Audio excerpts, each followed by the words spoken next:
बिस्मिल्लाहिर्रहमानिर्रहीम। आज के प्रोग्राम के साथ मैं हूं नसरुल्लाह मलिक। नाज़रीन, आज हमारे मेहमान हैं चौधरी मोहम्मद सरवर, गवर्नर पंजाब। बजाय इसके कि मैं टाइम ज़ाया करूं, डायरेक्ट उनसे बातचीत करते हैं ताकि जान सकें मुल्क की हालात भी। इस वक्त जो कुछ सियासत चल रही है उस पर भी बात करेंगे। गवर्नर साहब, बहुत शुक्रिया आपका, आपने वक्त दिया।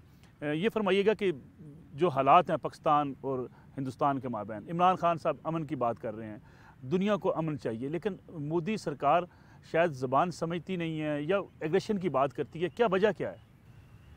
उसकी वजह यह है जी कि एक तो इंडिया में इलेक्शन होने जा रहे हैं और नरेंद्र मोदी साहब इस मसले को अपने इलेक्शन के लिए इस्तेमाल करना चाहते हैं। और अच्छी बात यह है कि अब जो इंडिया के अवाम हैं और इंडिया के जो सियासतदान हैं, इंडिया के जो रिटायर्ड फ़ौजी हैं, जुडिशरी के लोग हैं, उनको भी ये बात नज़र आ रही है कि ये नरेंद्र मोदी टकराव की तरफ सिर्फ इसलिए जाना चाहता है कि वो समझता है कि पाकिस्तान से हेट्रेड करते ये सियासी एजेंडा है और उस वजह से वो किसी की बात सुनने के लिए तैयार नहीं है। देखें, इमरान खान साहब प्राइम मिनिस्टर बने, सबसे उन्होंने पहले ये कहा कि अगर इंडिया एक कदम आगे बढ़ाएगा तो हम 2 कदम बढ़ाएंगे।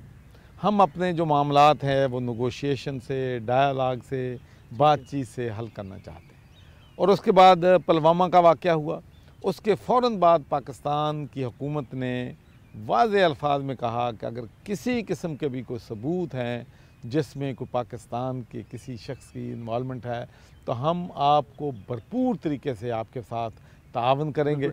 लेकिन उन्होंने हमारी तावन की ऑफ़र नहीं मानी, बल्कि ये उसने नारा लगा दिया कि मैं पाकिस्तान को आइसोलेट करूँगा। जब वो डिप्लोमेटिक तौर पर जो उसने वॉर वेज की थी उसमें फेल हो गया तो अब वो फिज़िकल वॉर की तरफ जो है चल निकला। क्या उसको एहसास नहीं हिंदुस्तान के इस खित्ते का अमन पूरा इन चीज़ों से वाबस्ता है? दोनों मुल्क अगर कशीदगी बढ़ती है, जंग होती है, इकानमी इंडिया की भी, दुनिया की बड़ी इकानमी, अमेरिका जैसी इकानमी, 17 साल अफगानिस्तान से रहने के बाद से निकलना पड़ा, जंगें मसाइल का हल नहीं होती, क्यों इदराक नहीं? बिल्कुल आपकी बात दुरुस्त है।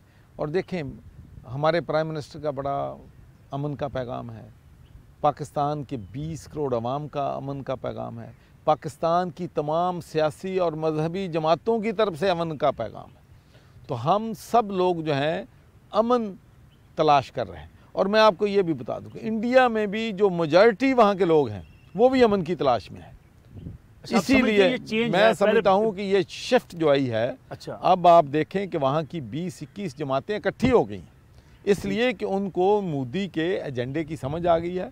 और नंबर 2, वो हमें आइसोलेट करने में बिल्कुल नाकाम हुआ है, इसलिए कि इंटरनेशनल कम्युनिटी भी अब नरेंद्र मोदी के एजेंडे को जानती है। और आपको मैं ये भी बताना चाहता हूँ और पाकिस्तान के अवाम को भी जानना चाहिए कि जब नरेंद्र मोदी चीफ मिनिस्टर था तो उस वक्त भी उन्होंने मुसलमानों का कत्लेआम किया था और उसके बाद उसने बरतानिया के लिए अपने वीज़े के लिए अप्लाई किया था और उस वक्त मैं बरतानिया में मेंबर ऑफ पार्लियामेंट। बिल्कुल ठीक है। और बरतानिया की हुकूमत ने उनके उस ब्रूटल बिहेवियर की वजह से जो मुसलमानों के ख़िलाफ़ था उसको बरतानिया का वीज़ा देने से इनकार कर दिया था।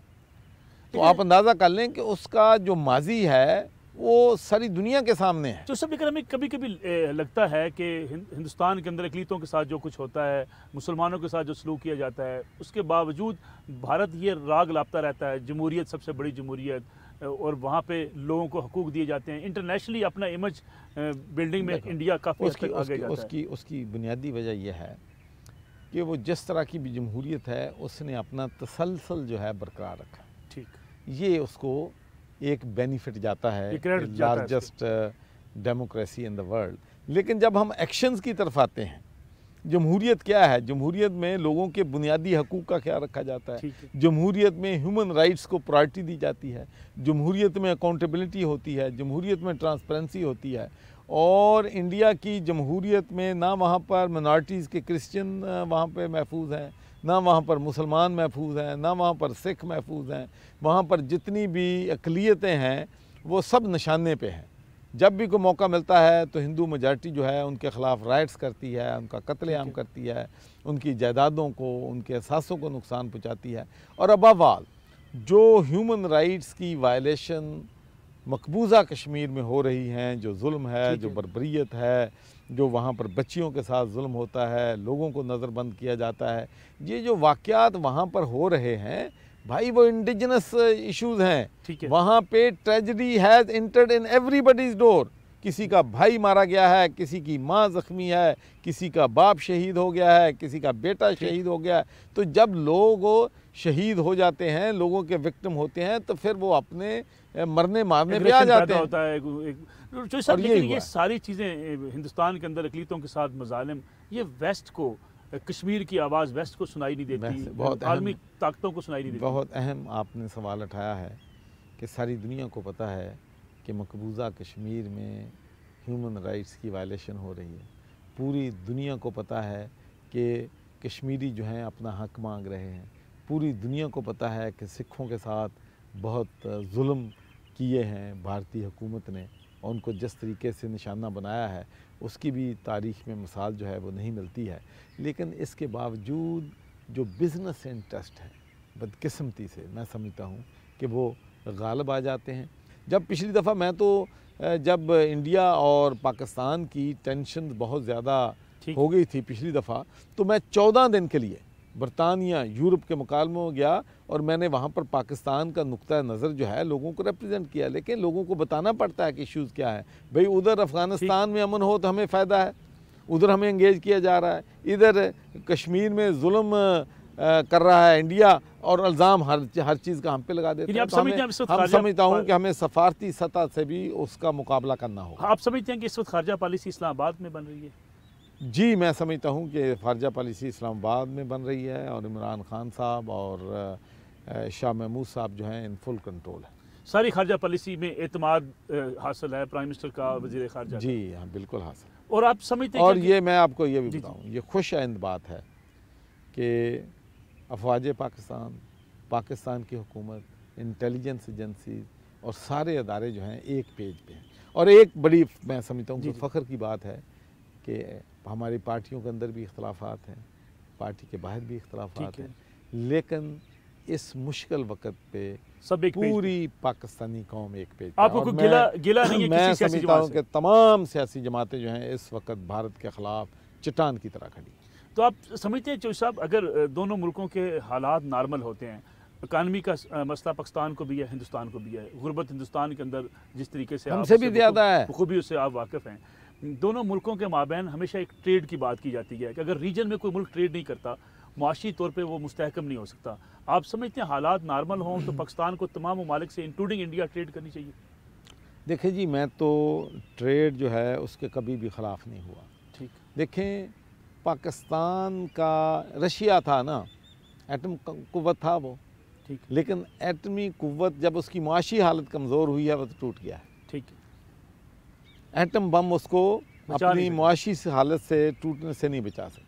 तो सबसे बड़ी प्रायोरिटी जो है हमारी हुकूमत की भी, और होनी भी चाहिए किसी मुल्क की, कि मुल्क में जो है लोग जब मुआशी तौर पे मजबूत होंगे, मुल्क मजबूत होगा। तो कहना मैं ये करता हूँ कि वैसी नेशन हमें एक बात जाननी चाहिए कि now the world is world of relations, world of network, personal तल्कात। बरतानिया जैसे मुल्क में, यूरोप जैसे मुल्क में, जहाँ हम कहते हैं कि हर चीज़ जो है वो इक्वल टू लॉ है और हर चीज़ अबव बोर्ड है, वहाँ भी नेटवर्किंग काउंट होती है। मैंने सिंगल हैंडेड, अल्लाह की मेहरबानी, सिंगल हैंडेड पाकिस्तान को GSP प्लस जो नामुमकिन, एवरीबडी वाज सैड कि इट्स इम्पॉसिबल टास्क, लेकिन नेटवर्किंग की, वहाँ पर जाके मिला, पाकिस्तान का नुक्ता नज़र पेश किया, वहाँ पर आर्गू किया, तो माशाल्लाह हमें GSP प्लस मिला, जिससे $15 बिलियन का हमें फ़ायदा। तो इसलिए मैं ये कहता हूँ कि जो हमारे जो पार्लियामेंटेरियंस हैं, सेनेट के मेंबर हैं, हमारे गवर्नर्स हैं, हम सब को बाहर की दुनिया से अपने ताल्लुकात बनाने की, जो सब आप ताल्लुकात की बात कर रहे हैं, पर्सनल रिलेशन की आप बात कर रहे हैं,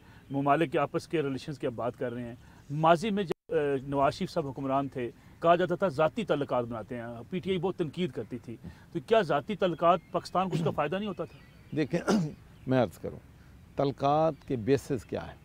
असल में ताल्लुकात का ये है कि अपने ताल्लुकात से आप अपने मुल्क के लिए क्या हासिल करते हैं। देखिए मैं आपको एक बात ईमानदारी से कहता हूँ, आज 1997 में मैं बरतानिया में मेंबर ऑफ पार्लियामेंट था, तो मेरी एक ही ख्वाहिश थी कि मैं अपने इस ओहदे से जहाँ जहाँ मुसलमानों पे ज़्यादती हो रही है उनकी क्या मदद कर सकता हूँ, ठीक है, कश्मीर के मुसलमानों की क्या मदद कर सकता हूँ, पैलेस्ताइन के मुसलमानों की क्या मदद कर सकता हूँ, चेचनिया के क्या कर सकता हूँ, बोस्निया की क्या सकता हूँ, इराक वार की मैंने मुखालफत की, अफ़गानिस्तान वार की मैंने मुखालफत की, ठीक है। और बवाल मैं पाकिस्तान के लिए क्या कर सकता। And I tell you honestly, जब भी मुझे मौका मिला, प्राइम मिनिस्टर से मिला हूँ, मैं वज़ीर ख़जाना से वहाँ मिला हूँ, वहाँ डिपार्टमेंट इंटरनेशनल डेवलपमेंट से मिला हूँ, एक ही बात की, what can you do for Pakistan.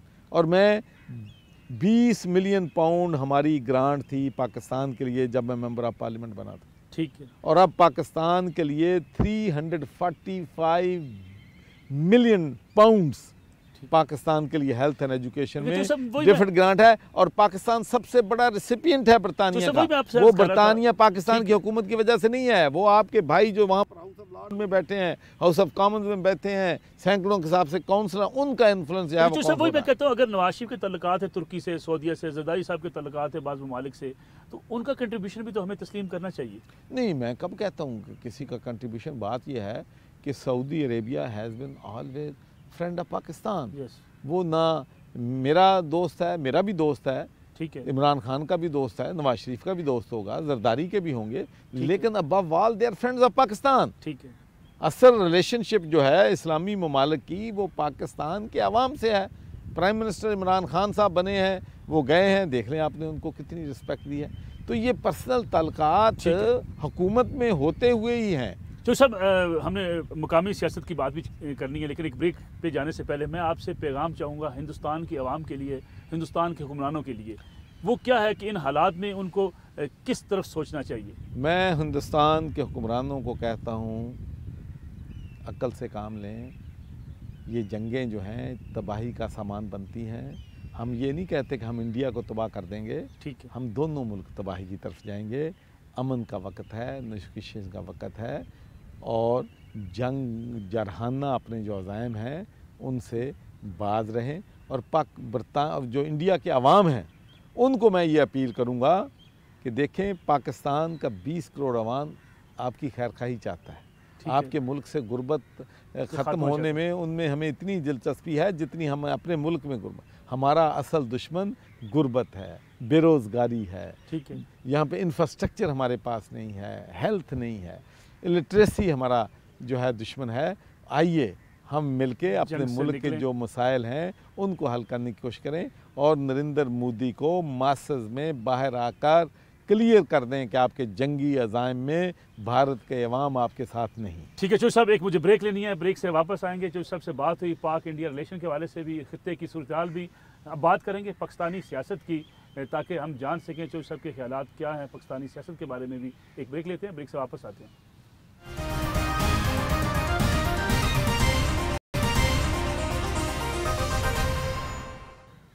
पूरा में एक बार फिर खुशामदीद। हमारे साथ मौजूद हैं गवर्नर पंजाब चौधरी मोहम्मद सरवर साहब। चौधरी मोहम्मद सरवर साहब, आप गवर्नर पंजाब रहे पहले शहबाज शरीफ साहब के ज़माने में भी, अभी आप उस्मान बुज़दार साहब की हुकूमत में गवर्नर पंजाब हैं। फ़र्क क्या महसूस करते हैं शहबाज शरीफ और उस्मान बुज़दार में? देखें, फ़र्क पहली बात यह है कि पहले पाकिस्तान मुस्लिम लीग नून की हुकूमत थी, अब पाकिस्तान तहरीक इंसाफ की हुकूमत है। ठीक है, ये बुनियादी फ़र्क ये है। और मुस्लिम लीग की हुकूमत और तहरीक इंसाफ की हुकूमत, उसमें फ़र्क क्या है? उसमें फ़र्क एक तो यह है कि हम डेवोल्यूशन ऑफ पावर चाहते हैं।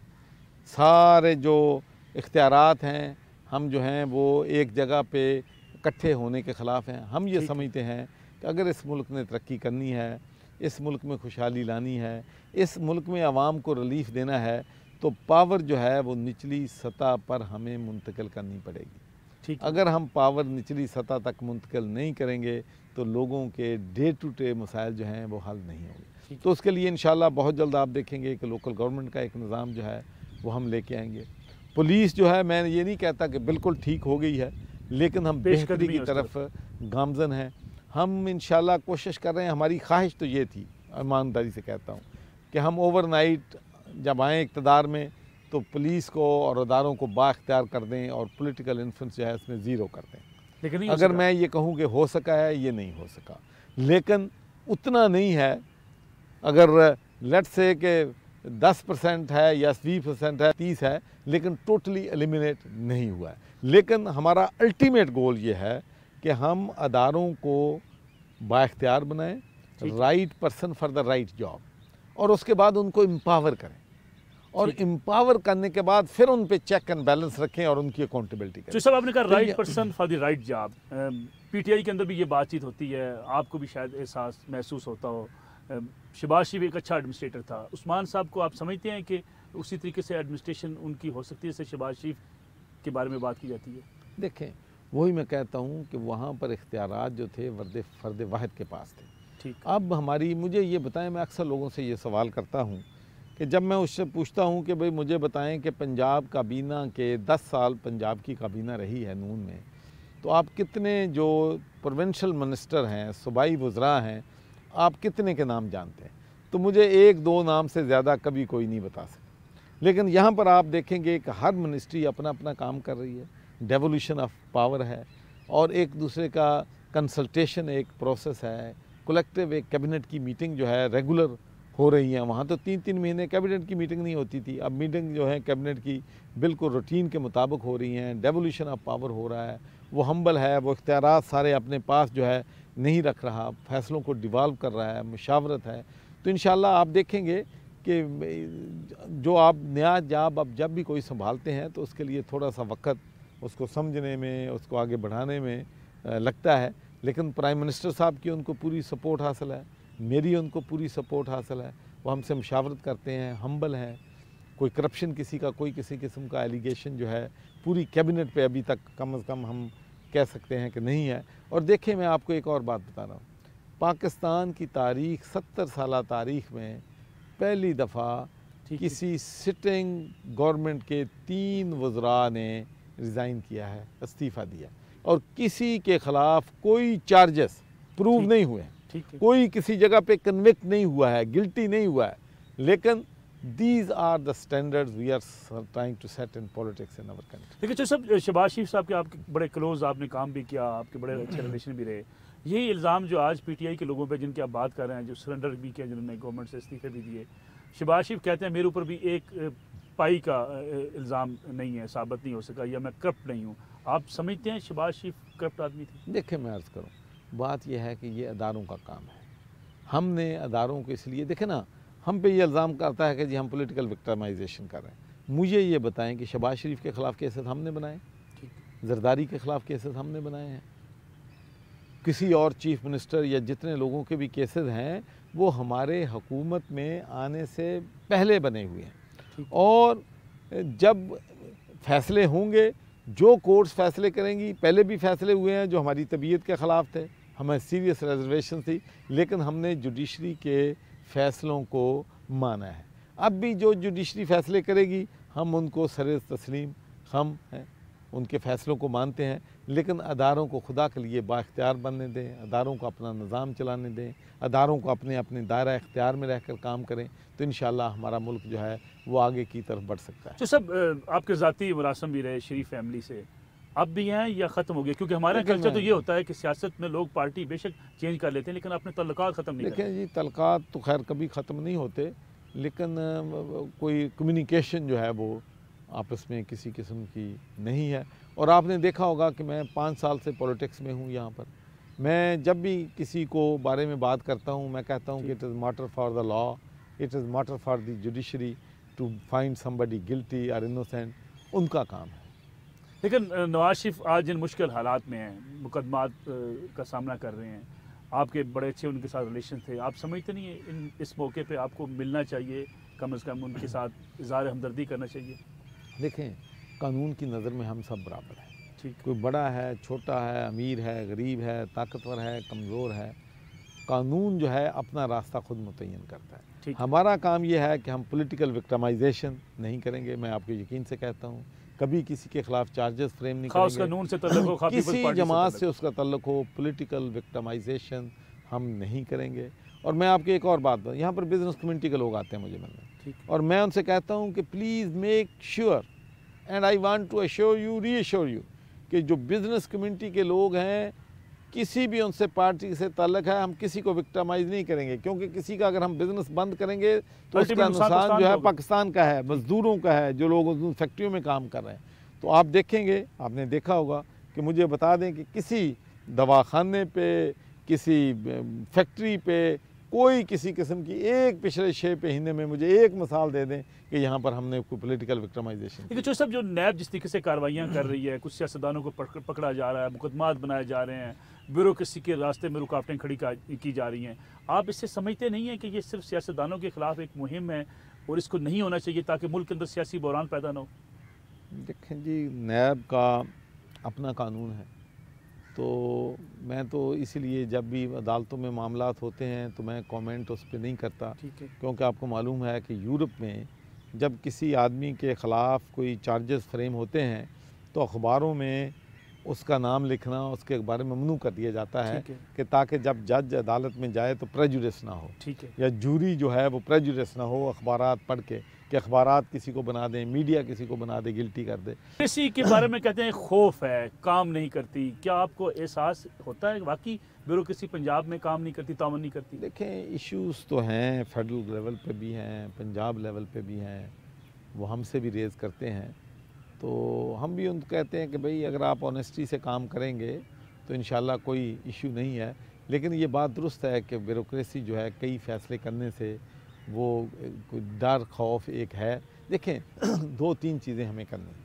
ठीक, सबसे पहले तो हमें लोगों में ये कॉन्फिडेंस लेना है कि अगर कोई अपनी दयानतदारी से काम कर रहा है अफसर, तो उसको कोई परेशानी नहीं होनी चाहिए, ठीक, उसके ख़िलाफ़ कोई एक्शन नहीं हो। लेकिन इसके साथ साथ ही उसको ब्लैंक चेक भी नहीं होना चाहिए कि जो मर्जी को कर ले, उसके ख़िलाफ़ कोई एक्शन। हर चीज़ का एक बैलेंस करना पड़ता है, ठीक है।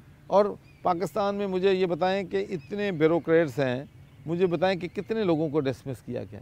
अगर कोई जुर्म करता है, गलत काम करता है, OSD बन जाता है, उसके खिलाफ महकमा एक्शन होता है, अगर उसको डिसमिस भी कर देता है, कोर्ट बहाल कर देती है, तो ये निज़ाम चलता आ रहा है। तो मैं तो इस चीज़ पे जो OSD के हवाले से मैं तो इसके हक़ में नहीं हूँ।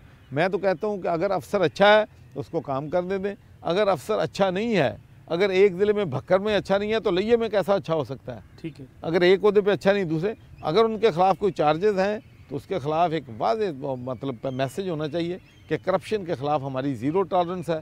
जो भी अफसर करप्शन में इन्वॉल्व होगा वो OSD नहीं बनेगा, वो डिसमिस होगा। लेकिन आप मुझे बताएं कि जो खैबर पख्तूनख्वा की पुलिस ठीक हुई है, कोई ये तो नहीं है कि वो कोई ओवरनाइट काम बन गया।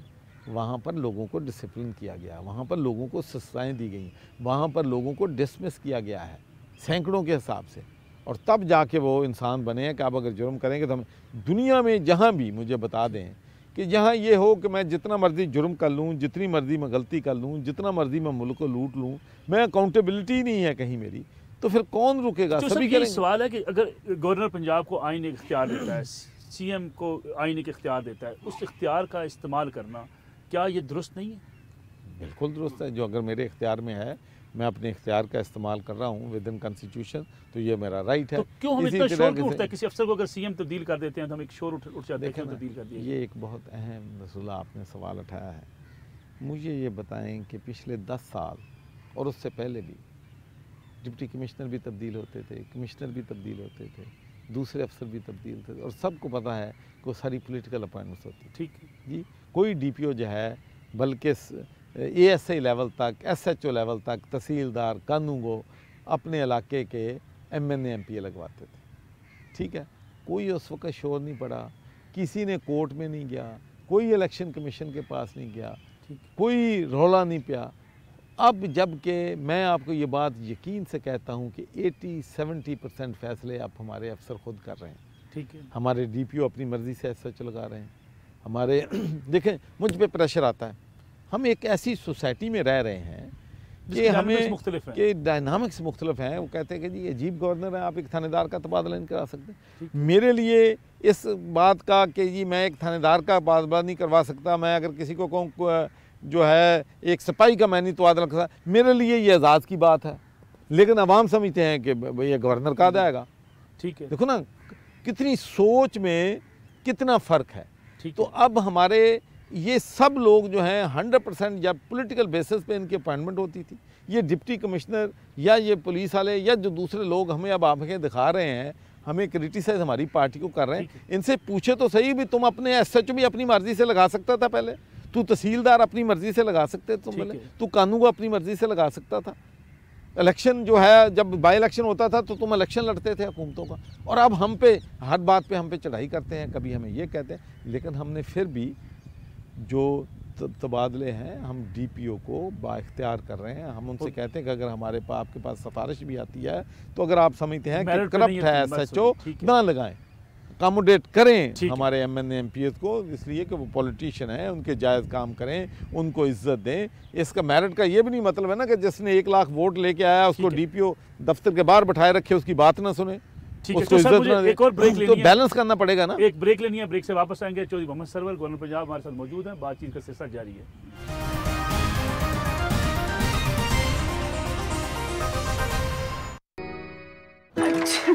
अस्सलाम वालेकुम आंटी। वालेकुम अस्सलाम। पुराम एक बार फिर खुश आमदेद, हमारे साथ मौजूद हैं चौधरी मोहम्मद सरवर गवर्नर पंजाब। चौधरी साहब, पीटीआई ने बहुत कहा कि डेवलपमेंट फंड जो है वो अरकान असम्बली को नहीं दिए जाएंगे, लेकिन अब देने शुरू कर दिए गए। क्या हालात का इदराक नहीं था, ग्राउंड रियलिटीज़ का पता नहीं था पीटीआई को? देखिए, आप चीज़ों को जब कंपेयर करते हैं ना तो उसमें ये ज़रूर देखा करें, उसमें रिसर्च किया करें कि वो क्या चीज़ है। देखें, जो पिछले एमएनए एमपीज़ को मिलते थे, पहली बात तो यह है कि वो अरबों रुपए में मिलते थे और उनकी डिस्पोजल पे होते थे। वो अपने ताए के बेटे को, चाचे के बेटे को, किसी रिश्तेदार को एक कंपनी बना के ठेका दे देता था। आधे पैसे जेब में जाते थे, आधे खर्च हो जाते थे। तो ये निज़ाम चल रहा था। हमने कहा कि हम स्कीमें देते थे, स्कीमें देते थे, भाईजान उनके पास पैसे आते थे, इधर नाली बनवा दो, ठेके अपनी मर्जी से देते थे, अपने लोगों को अपनी मर्जी से कॉन्ट्रैक्ट पे करते थे, स्कीमें नहीं देते थे। मैं आपको बता दूं, अब जो किया है कि 10 करोड़ रुपया मामूली रकम, सिर्फ उनसे ये कहा गया है मैंने से कि वो स्कीमें आप दें कि फ़लाँ जगह पे रोड रिक्वायर है, और वो भी आइडेंटिफाई किया गया है कि किस किस जगह पे ये पैसे तुम लगा सकते हो। अभी पंजाब का ऐलान किया पीटीआई की हुकूमत ने, उस पर वोट लिए, उसी नारे को कैंपेन का हिस्सा बनाया, लेकिन अब पीछे हट गई। नहीं, आपको किसने कहा पीछे हट गए? हमने देखो, अपोजिशन तो चाहती है कि बनाए, आपका साथ देने को तैयार है। देखें, हमने वहाँ पे एग्जीक्यूटिव कमेटी बनाई है और बहुत जल्द मुल्तान या बहावलपुर में एक सेक्रेटेरिएट बनने जा रहा है जिसमें डेवोल्यूशन ऑफ पावर होगा। वहाँ के लोगों के मसाइल लोकल लेवल पे हल होंगे। हम सूबे की कमिटमेंट से बिल्कुल पीछे नहीं हटे। लेकिन आपको अगर अपोजिशन की हमायत हासिल है, आप तरमीम कर सकते हैं, आपको कोई रुकावट रास्ते में है कोई नहीं। फिक्स सेक्रेटेरिएट तो एक लॉलीपॉप हो गया। नहीं, लॉलीपॉप नहीं हुआ। इंशाल्लाह आप देखेंगे कि अगर दूसरी जमातें हमारे साथ तावन करेंगी तो फिर सूबा बनने में किसी किस्म की कोई मुस्लिम लीग नून तो आपसे कह रही है बनाए सूबा, बार बार बस उनको कहें कि मूव करें रेजोल्यूशन असम्बली में, क्यों नहीं करते? चौधरी बरादरान से आपके बड़े अच्छे तल्लुकात थे, अब कुछ नाराज़गी चल रही है? आपको कहाँ नाराज़गी नज़र आई भाई?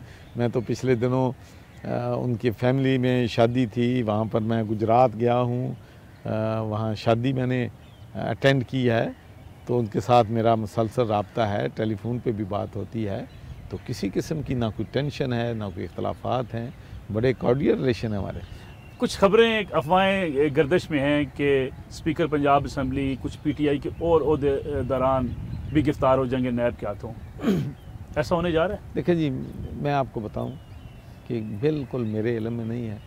मेरे इल्म में तो ये भी नहीं था कि अलीम खान जब गया है देने के लिए इंटरव्यू तो उसको गिरफ़्तार कर लिया जाएगा। तो ना ये तरीका ठीक था। इससे मैं आपको ये भी बताऊं कि इससे एक बात ये भी साबित होती है कि जो हमारे बारे में ये तासर दिया जाता है कि हम जी विक्टिमाइजेशन कर रहे हैं जी, तो भाई अगर हमारा सीनियर वज़ीर गिरफ़्तार होता है, हमें नहीं पता, हमें कैसे कह सकते हैं कि हम इन अदारों में नवाज? इदारे अपने फैसले कर रहे हैं, हम उनमें। अगर स्पीकर गिरफ्तार हो जाते हैं तो आपकी पार्टी चाहेगी कि वो इस्तीफ़ा दे दें स्पीकरशिप से? देखिए, मैं नहीं समझता कि हमें ऐसी चीज़ों पे कमेंट करना चाहिए या ऐसी चीज़ें नोटिस में आनी चाहिए जिनका हक़ाइक़ से कोई ताल्लुक़ नहीं है। चीज़ें सपोज़ करके तो हम बहुत सी बातें कर सकते हैं, तो इसलिए मैं कभी मफरूज़े जो हैं उन पे कमेंट नहीं करता। बरतानिया की सियासत छोड़ के अब पाकिस्तान आए, कभी एहसास होता है आपको कि ये फैसला गलत था? देखिए, मैं आपको बताऊं, असल बात ना ओहदे हैं, ना असल बात है कि आप कितनी कामयाबी आपकी। असल बात यह है कि what you contribute to the people of your country.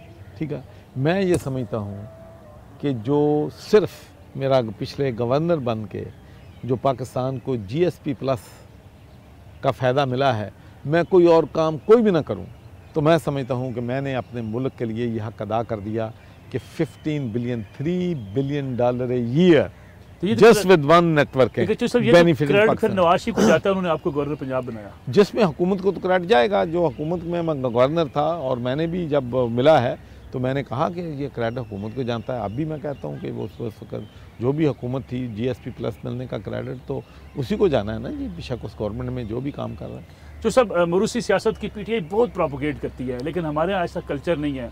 Bilawal Bhutto अगर सियासत करते हैं तो उस पर इल्ज़ाम लगता है मरूसी सियासत, शहबाज शरीफ के अगर बेटे सियासत करते हैं उस पर इल्ज़ाम लगता है मरूसी सियासत। आपके बेटे भी, आप बरतानिया की सियासत से यहाँ आ गए, आपके बेटे ने आपकी सीट संभाल ली, तो ये सियासत तो हर जगह पर ऐसी ही चलती है। देखें, सियासत में हर चीज़ चलती है, लेकिन मेरिट साथ ज़रूर होना चाहिए कि आप देखें ना, एक पार्टी है उसमें आप 30 साल से 40 साल से काम कर रहे हैं, तो जो सीनियर लोग हैं उनका भी पार्टी की क़यादत पे हक़ हासिल है। तो पाकिस्तान में अभी ये सिस्टम डेवलप नहीं हो सका।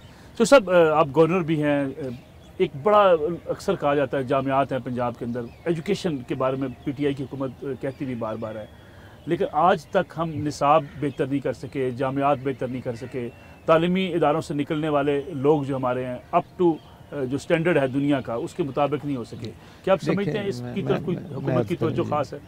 बहुत बड़े चैलेंजेस हैं, मैं आपको बताता हूँ और ईमानदारी से बताता हूँ कि हमारे इश्यूज़ जो हैं कि हमारे सिस्टम में ख़राबी है। हमारे सिस्टम में ख़राबी ये है कि अगर एक प्रपोज़ल आती है तो वो पहले जाती है एजुकेशन डिपार्टमेंट में, वहाँ एक सेक्शन ऑफिसर उसको देखता है, फिर उसके बाद सेक्रेटरी उसको देखता है, फिर मिनिस्टर उसको देखता है, उसके बाद फिर रिकमेंडेशन होके सेक्रेटरी लॉ के पास जाती है, फिर सेक्रेटरी लॉ उसको देखता है, उसके बाद फिर चीफ मिनिस्टर के ऑफिस वो फाइल आती है, फिर वहाँ होती है, फिर उसके बाद गवर्नर के ऑफिस आती है और फिर कई दफ़ा PHC में भी चली जाती है, जिससे कभी दुनिया में ऐसे निज़ाम चलना जो है, इतनी फ़ाइलें एक जगह से घूमती हैं, उसके लिए कोई ना कोई चेंजेस, तब्दीली हमें अपने सिस्टम में लानी होगी। सब लोग जो हैं वो चांसलर को निशाना बनाते हैं, वो समझते हैं कि चांसलर हेड है, हालांकि चांसलर जो है, मैं तो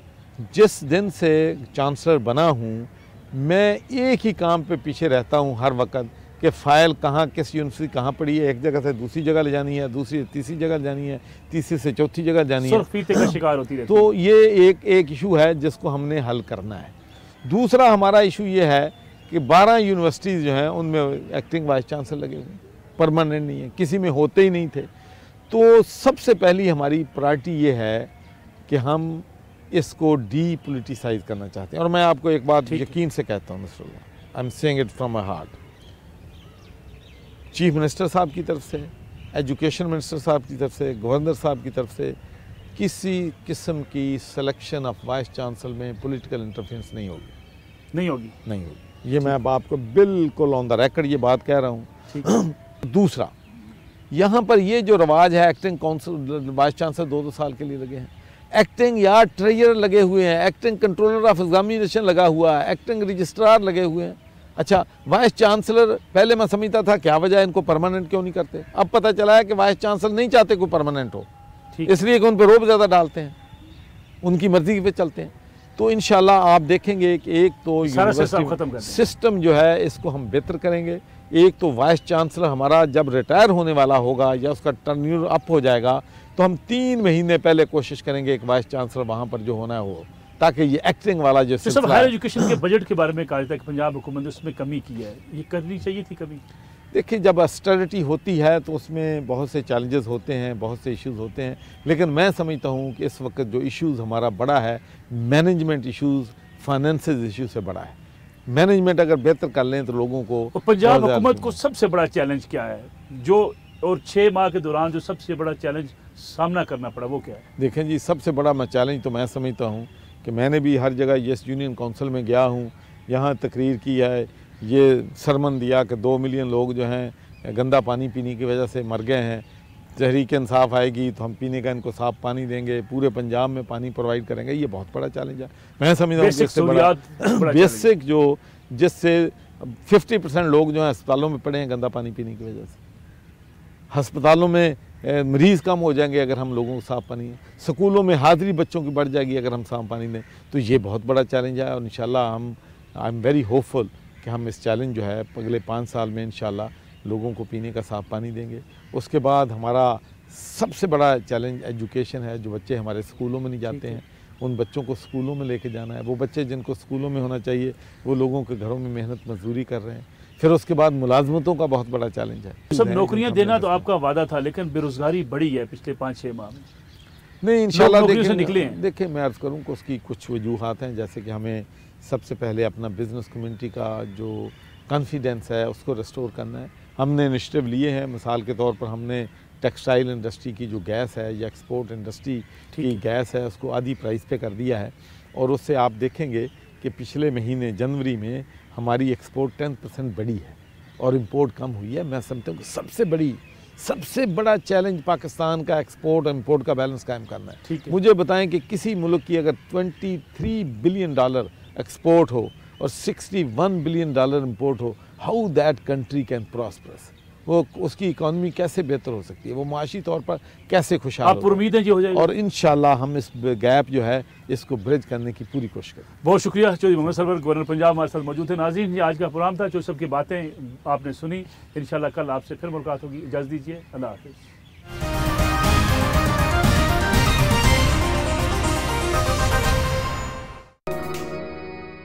कुछ लोकेशंस होती हैं